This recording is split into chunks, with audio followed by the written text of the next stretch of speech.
Morning guys, Carol here again this morning.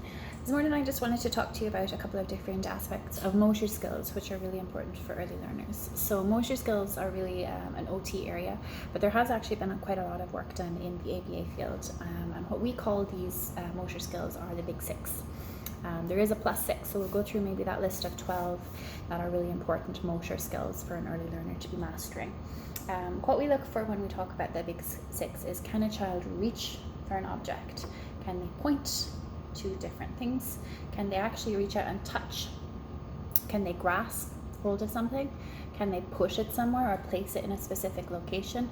And can they then release that so that it goes into the specific location? So again, that would be an OT kind of program traditionally we think of, but really we can teach anything in ABA. And those are quite basic skills.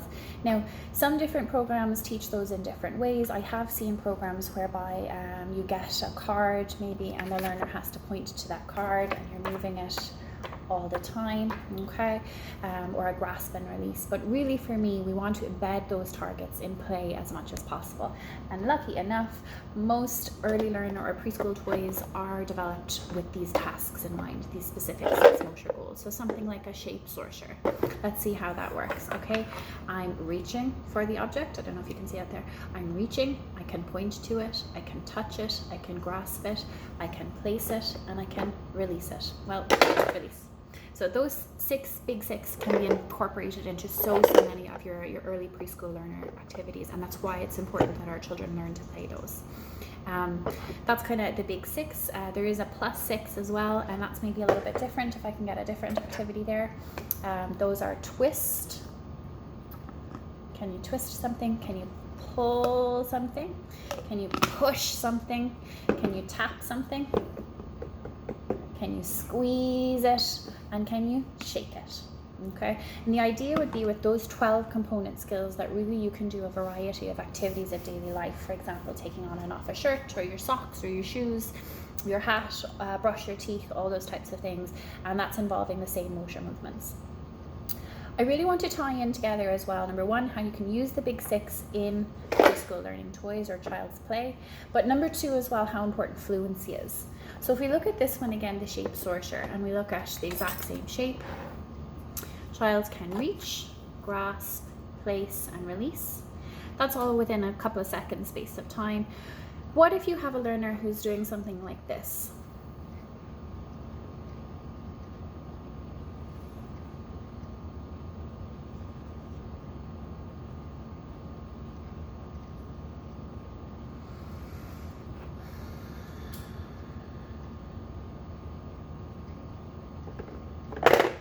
And the same 6 skills are worked on, but obviously in a much slower period of time. And that's actually not necessarily beneficial to the learner. Yes, it's important that they take their time and that they work things out themselves, but we want that to be happening within a reasonable space of time. If you transferred that skill or that speed of skill onto something like getting dressed, how long is it going to take mom and dad to get the coat or the socks on in the morning time? And that's going to be quite stressful. So fluency is another aspect in ABA that we want to focus on.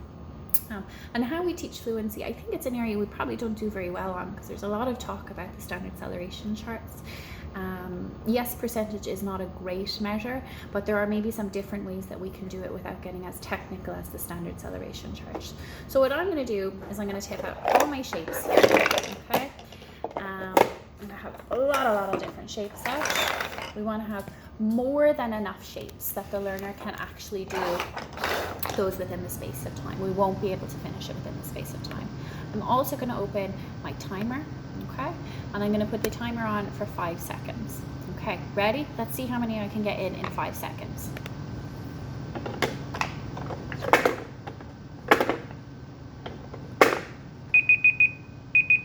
Okay, let's do a measure.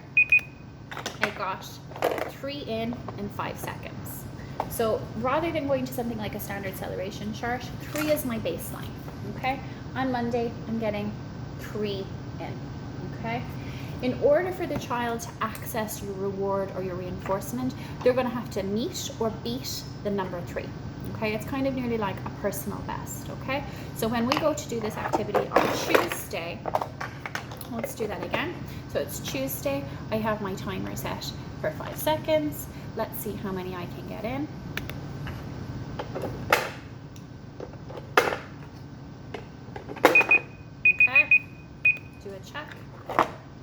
3 again, I meet my best or I meet my baseline, so I can continue to get a reward for that activity on that day. Okay, Wednesday comes along, midweek hump, I'm not really feeling it. Let's see how many I get in on Wednesday.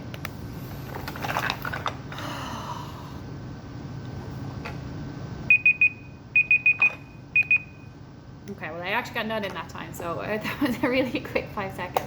But we got none, which means I don't get a reward on that day. Okay, 0. So this baseline here, this number that the child can get when you first test it, and that's going to be the absolute minimum that the child can get without missing out on his reward, or kind of put in a more positive way, this is the minimum that they must score in order to get their reward. Okay, and again, hopefully we'll do it a little bit better this time. Thursday comes along, I'm motivated by the weekend. Okay, I really missed out on my treat yesterday, I want to get it today, I better work hard, and we start.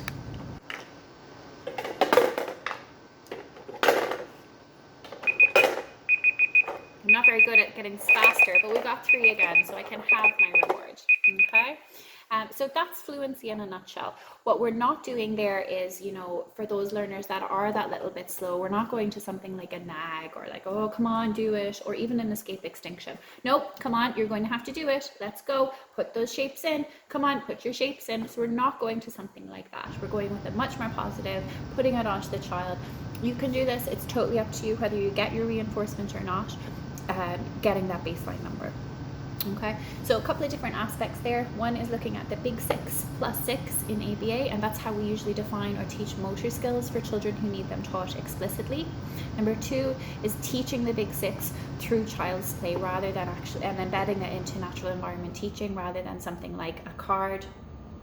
Okay, and then number 3 is also minding or being mindful of fluency.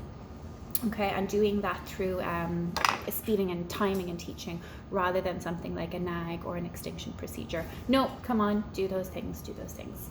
Okay, that's me for this morning, and I hope the families who need it find it helpful. Bye guys.